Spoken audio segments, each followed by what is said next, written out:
How's it, guys? This is Dayvy FPL and welcome back to another Fantasy Premier League video here on my channel.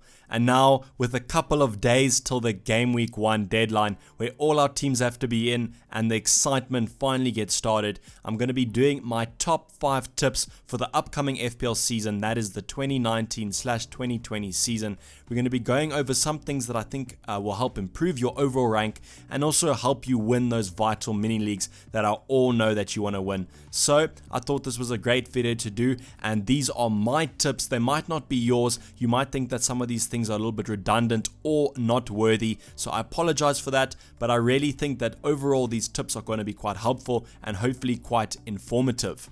So firstly, for my regular viewers, just double tap and skip that 15 seconds forward, as I know you are sick and tired of this reminder. But for those new viewers and my new subscribers, if you have not joined our community league of Dayvy versus the world, I highly recommend that you do. This is going to allow you to compete against other people in our YouTube and Twitter community over here on Dayvy FPL, and you'll even be able to compete against me. I'm sure there's going to be loads of you that beat me this upcoming season, so I think that'll be quite a lot of fun. So the code to join is BDFI35, and you simply just enter that into your private league joiner and you'll be joined straight in. Thanks a lot to those of you who have already joined. I really appreciate it. But otherwise, let's get into the video.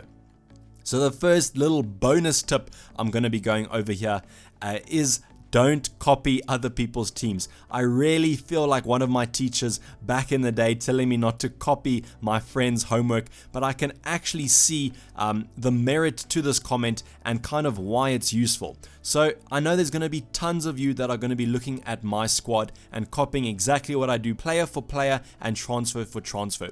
Now, I've been getting a lot of questions about whether I'm going to be releasing my team, and I will. You guys just have to be a little bit patient because I have to announce it when I think that it's going to be fit. It's probably going to be in 2 days time. I'm probably going to record the video tomorrow night. So that will be Thursday that it's going to be dropping. I just have to get the right amount of time to react to transfers that are coming in, and if players get injured, touch wood that they don't. So I will be releasing my team and I will be discussing my thoughts every game week like I did last season in fact. So I hope that you're going to be sticking with me and we're going to be getting some good FPL overall ranks, and we're going to be helping you to win those mini leagues. So even though I'm going to be releasing my team, my tip for you is don't copy it word for word and player for player.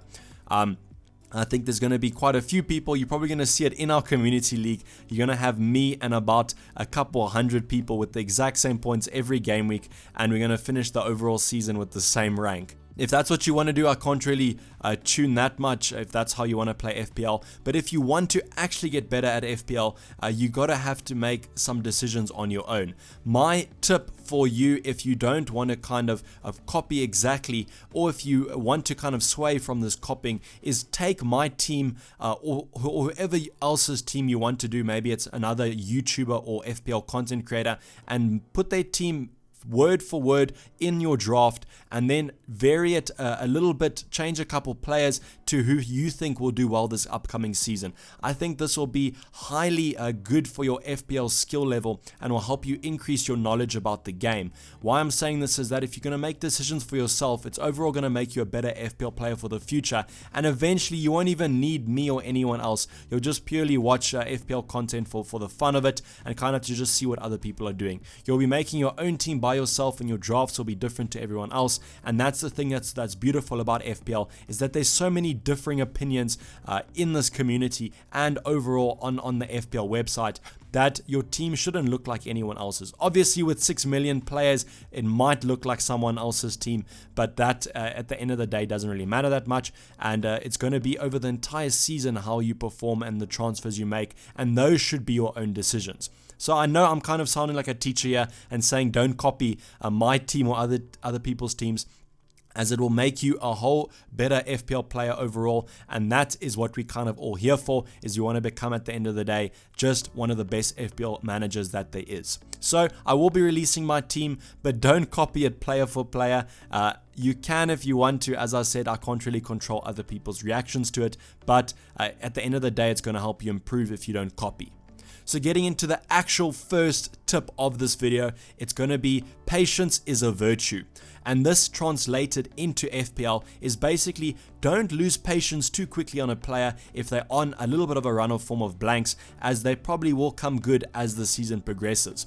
My perfect example of this was Eden Hazard last season. He was labeled as a troll because he would go on a double point streak and then have a couple of blanks in between. So he was labeled as a troll as when you had him in your squad, he didn't do anything, but as soon as you transferred him out, he would go on a mega streak of 15 pointers per se.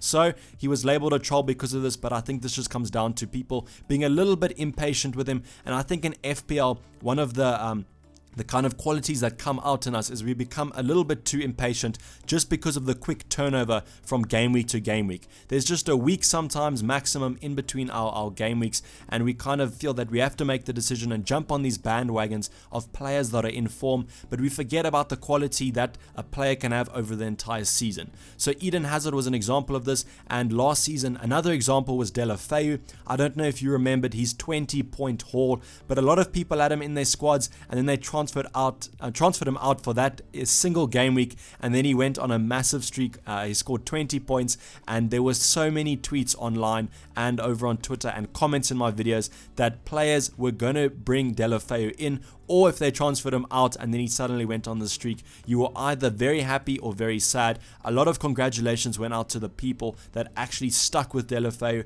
and had him in their squad for that 20-pointer. But that's just another example of maybe it's not the best example, as he wasn't doing that well for the whole season. And I'm by no means saying that you should hold on to a player that is completely off form just in the hopes of them scoring a double pointer somewhere in the season. If your player is off form, then transfer them out. But I think if you know their quality and they have a history of scoring good points, then you have to keep them in, maybe for a little bit longer than your gut says. But at FPL, your gut is everything. So if you do think he's worth the transfer out, then do it. But just keep in mind that if you do have patience with a player, they usually do reward you. This season, I think the player that we're going to have to be patient with is Kevin De Bruyne. I think he's the kind of player that we have to own for the entire season, and he will give us lots of returns at the end of the day, barring if he does stay injury free. But I think the type of player that's going to be scoring 15 points, then go on a couple of blanks, and then another 15 points. So I'm not too unhappy with holding a player like Kevin De Bruyne, but it's going to be quite tempting if there is another option at 9.5 to jump onto. So I'm going to be seeing this season how I practice this tip, that is patience is a virtue. The next tip we're going to be going on to is be careful with planning too far ahead. I'm saying this as a person that really does love a plan. In the stream yesterday that we did, thanks to those of you who joined me, I had a player submit his team that we reviewed where he had 3 Bournemouth players, but his plan was to transfer one of them out come game week 3, and that is very good. And I'm always proud of people when they do have a plan, as it shows that you are thinking a little bit ahead. But if you come to me and you say that no, I'm going to be using my wild card in game week 4, I kind of I'm questioning your decision a little bit. Obviously, if that's your plan and you want to go for it, then I can't hold you against it. But if I have to take myself, for example, last season, I didn't have a plan for my wild card, and I was almost forced into playing my wild card on the last game week of December, as it was simply going to expire and I had to use it.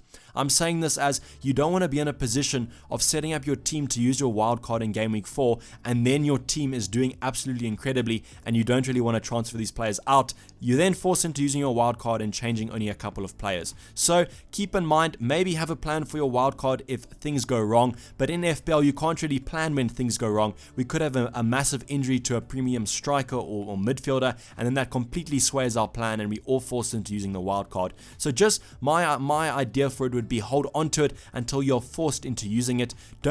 Maybe don't use it that narrowly on into the season, as I can't tell you how many times at the end of last season people were telling me that they wish they held on to their wild card. As if you use your wild card quite early on, you're going to be forced into using your wild card probably a little bit early on into January or February. Then again, there's nothing bad to that. If that is your plan, then go for it. But I would just be quite cautious when planning too far ahead into FPL, as it is an unpredictable game at the end of the day.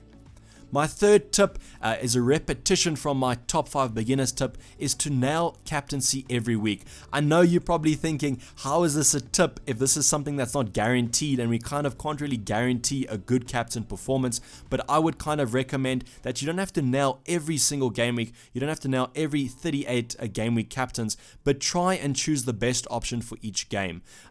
3 options here on the screen: Salah, Sterling, and Kane. I think that these will probably be the top 3 captaincy options at the end of the season. And as you can see, they all have very good fixtures come game week 1. So it's probably not the best example to use here, as all 3 probably will do well. But I can recommend that if your captain is good and you get those double points, you're going to be going up in the ranks. It's almost a certainty that if your captain bangs, you're going to be going up. And that is why I think captaincy is probably the most important aspect of FPL. And if your captain does well, so will you. So I know it's probably a little bit misguided, as it's not a certainty that you can nail captaincy every week. But what I recommend to do is kind of look at other people's captains and what the popular captains are going to be. And if you truly believe that they're going to do well, then just stick with them. Don't be too differential with your captain, as if you're not captaining the popular pick and they don't do well and the popular pick does well, you're going to be dropping massively. So you can almost be a little bit safe with your captain, and no one's kind of going to argue for you for not being that different.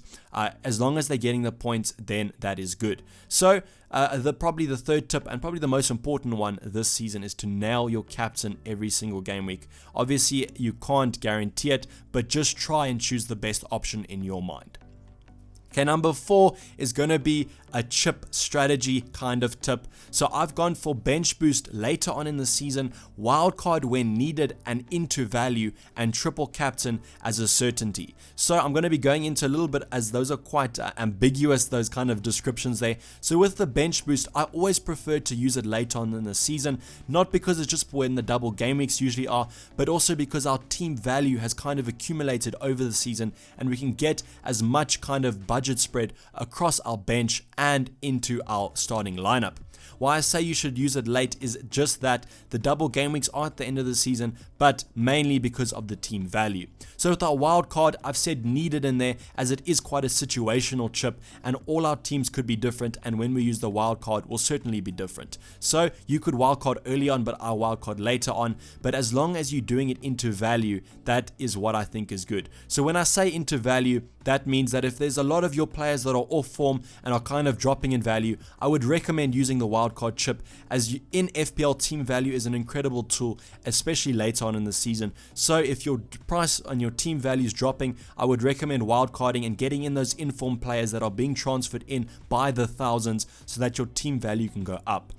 Now, I'm not saying that use your wildcard only for team value, but if it is needed and one of those criteria for your needed teams is team value, then go for it. I also say that maybe it's best to hold your second wildcard kind of late on in the season, as you can use it then for the bench boost to get that nice budget spread, as you don't want to be making too many transfers on your bench, so that you can bench boost. Now the triple captain, I've listed it as a certainty, as last season we have seen that you do not have to triple captain on a double game week. We saw Aguero in game week 2 scoring a massive 20 points, tripling out that up to 60 for those of you who did it. I don't know if you saw, but FPL Dare was dared into using the triple captain, and he absolutely nailed that chip right there. So that just shows us that we don't have to use a triple captain chip just on a double game week, but a certainty, as in if Salah is playing a promoted side like he is against Norwich at home, you're probably going to be considering it. I probably wouldn't recommend using the triple captain right off the bat game week 1, but you know what I'm trying to get across there, that if it is a great fixture, then don't be scared of using your triple captainship, as it'll probably pay off. Now, my last tip for this video, and something that I have developed over my FPL seasons, is a healthy addiction to the game.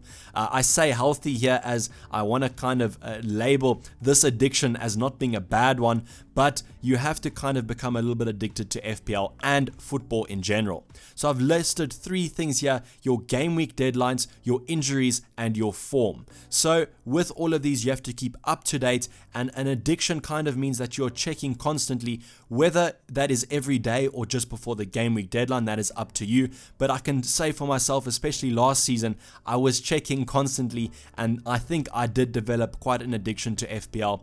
Whether you want to become addicted, that is up to you, and obviously it's probably not something that you can control, but I do think if you can substitute the addiction with just being updated, that is perfect. Just be aware of when the deadlines are, if some of your players are injured and who is injured, and their form, and you should do well throughout the season. I'm saying this as there's a lot of casual players on here, especially some of even of my friends, that halfway through the season, if they're not doing well, they kind of drop off, and then they're not updated with their game, and they let their team kind of become a zombie team, and then you're almost certain to fall down the ranks unless you're very lucky. So if you stay updated throughout the season, I can almost guarantee you that you will be doing well this season, and if your decisions are good, then you're going to be climbing up those ranks a lot.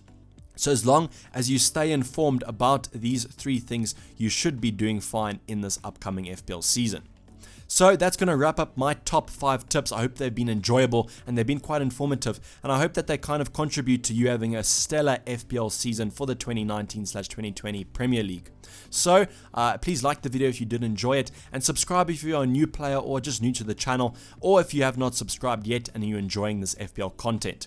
I hope you've enjoyed this preseason with me over here on Dayvy FPL, and I'm going to be leaving a preseason playlist for those of you who have not watched all the videos. But otherwise, I'm going to be signing off. This has been Dayvy FPL, and I'm out. Cheers, bye.